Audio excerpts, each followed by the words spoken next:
Pace bene, masih di mea culpa. Saya merasa tergelitik untuk membahas lagi soal Katolik sebagai brand, untuk branding, dan Katolik sebagai spiritualitas. Masih tentang viralnya kata term Katolik di Twitter. Ini satu hal yang mengagumkan, satu peluang yang menyenangkan saya pikir. Meskipun penyebabnya bukan sesuatu yang begitu gampang diterima semua orang.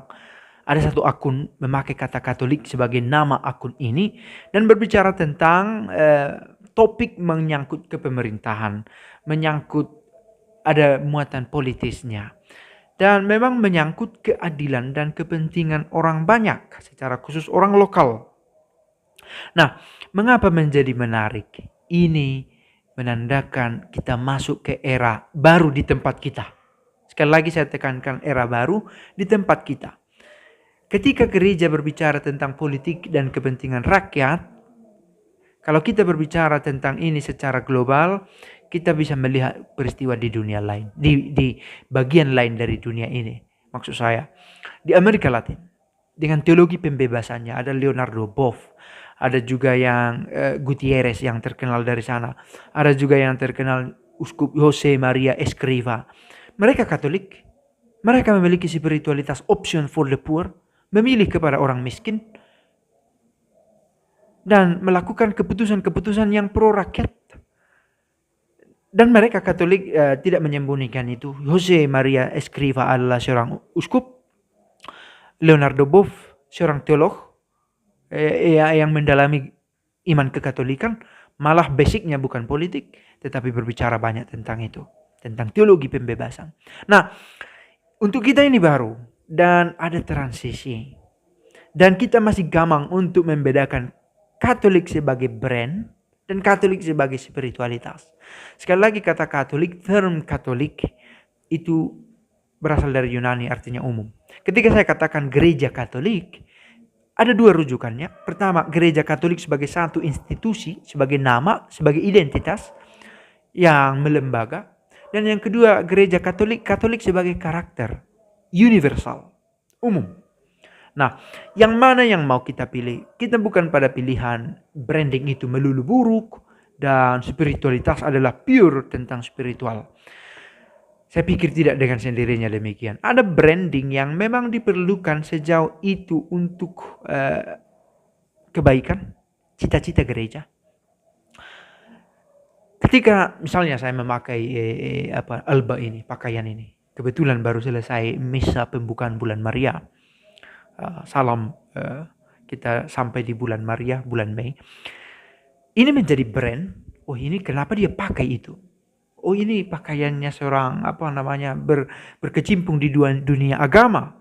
Lalu ketika saya pastor Kaisar, kalau saya katakan saya sedang membranding diri saya dengan nama pastor. Saya bisa menunggangi brand itu. Kalau saya katakan, saya pastor Katolik, jangan macam-macam. Saya mau katakan ini kepada umat Katolik, bisa menjadi satu otoritas. Oke.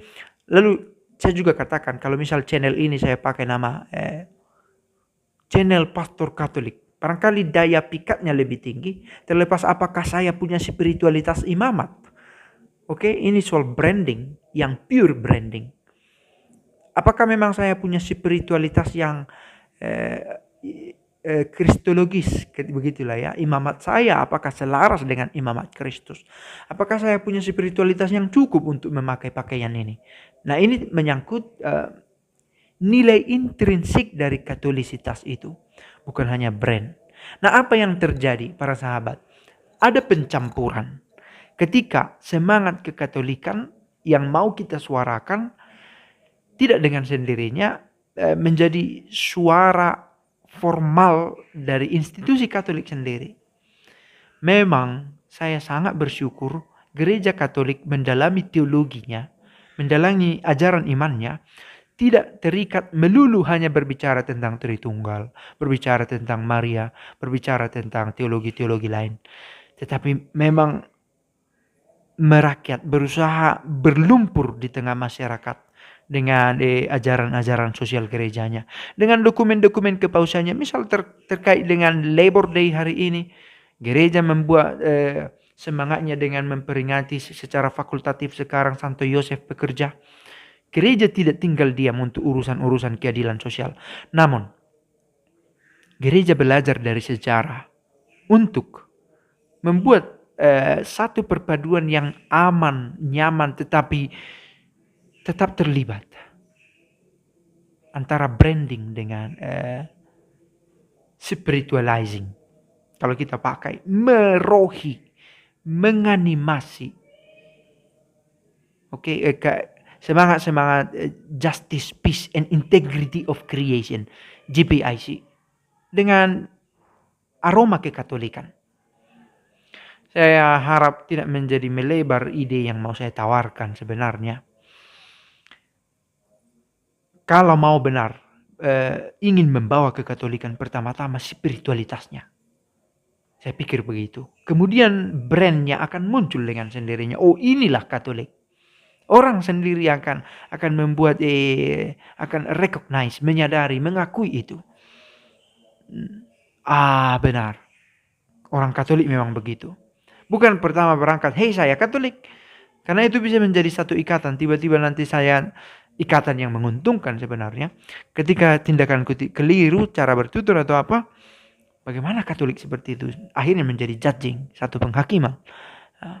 Tetapi kalau berangkat dari praksis hidup, spiritualitasnya ada, dan ini yang mau kita bangun, orang akan mengenal kekatolikan itu secara personal dan mengerti lebih awal. Sekali lagi, bukan bermaksud mengatakan branding itu keliru, malah penting sekali untuk propaganda, untuk kampanye. Maka harus saya katakan, dengan trendingnya term Katolik di Twitter itu satu promo yang sangat istimewa. Tetapi ada keluhuran yang harus dirawat. Nah, ini merupakan masa transisi bagi kita.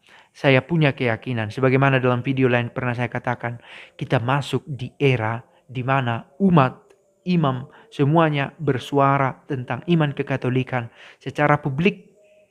Ketika Nihil Obstat dan Imprimatur akhirnya tidak sanggup membuat filtrasi yang cukup untuk menyatakan ini benar suara Katolik, ini benar muatan iman Katolik, atau ini hanya sekedar branding dengan memakai nama Katolik.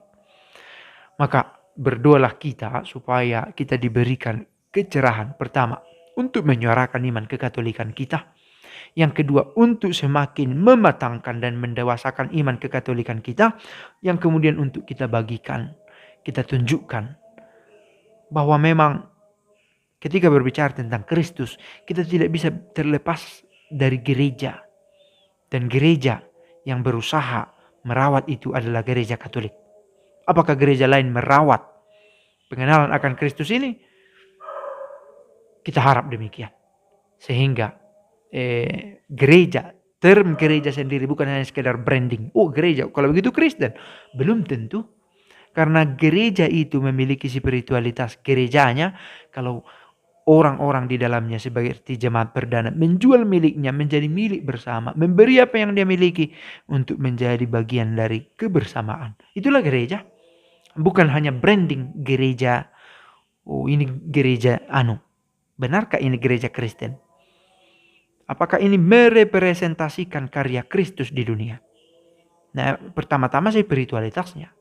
Maka ini antara branding dan spiritualitas bukan kontradiktif tetapi bisa berjalan bersama. Hanya saja harus kita ketahui brand sebagai kemasan, spiritualitas sebagai muatan. Mudah-mudahan berguna. Salam Maria, penuh rahmat Tuhan sertamu. Terpujilah engkau di antara wanita dan terpujilah buah tubuhmu Yesus. Santa Maria Bunda Allah, doakanlah kami yang berdosa ini sekarang dan waktu kami mati. Amin. Pace bene.